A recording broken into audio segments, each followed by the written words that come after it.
I'm excited for our PASAP family to meet John Sushereba, our 2017 Distinguished Service Award, and I have some questions I'd like to ask that you can enlighten us from your years of experience. So how long have you been involved in student assistance programming? Well, a minimum of 30, 35 years. In some way, we were, from Hamot Behavioral Health in Erie, we were contracted to help in some of the county schools in a private school before SAP was even offered in our area.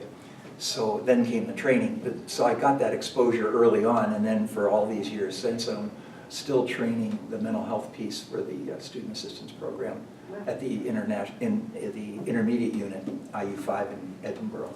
That's great. And how have things changed in student assistance programming over the course of your experience?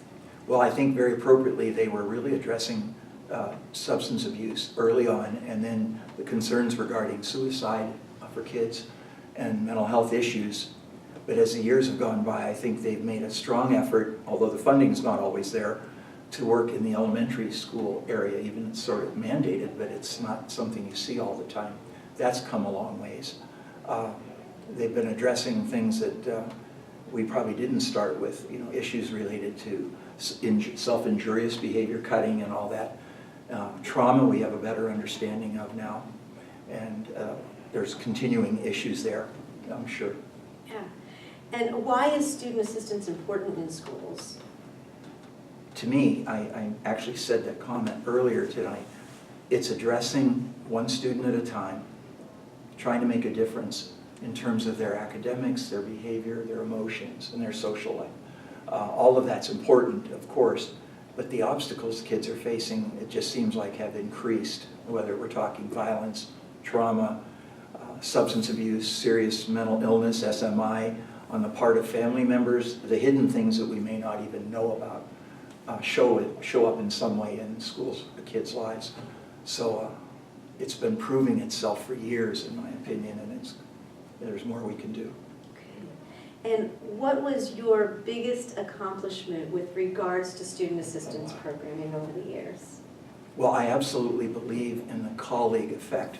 And when you're working with a team, and I mean that, whether it's administrators, teachers, and other staff within the school, and then the team of the liaisons and so on, it makes a big difference because you might be working one-on-one, but at the very least you've got a chance for some feedback, the challenge and the encouragement of it all. So that to me has been very big.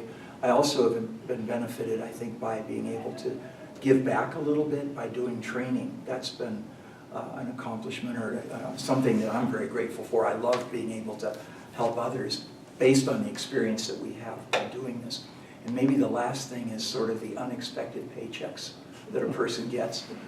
Just a week ago, a SAP person who retired now, a significant one person in Erie, was in the hospital. So I went to visit her, and that was appropriate, of course.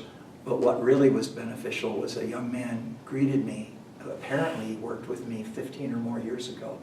And he not only remembered me, but he was expressing appreciation, but he was proud of his daughter that he told me about and showed me her picture, and a job that he's maintained for quite a while. And so even though that is just a part of, I'm just one part of the cog, or one cog in the wheel, I guess, that was probably beneficial to him, but to hear that appreciation is kind of an accomplishment too, I guess, if you want to call it that. And lends itself to that message of one student at a time. Yeah, absolutely. So that came as an unexpected paycheck. That's great. So on behalf of the PASAP organization, I just want to thank you for your continued support and the service that you've given to student assistance programming over the years. Thank you, Tina. It's been a privilege. Thank you. I mean that.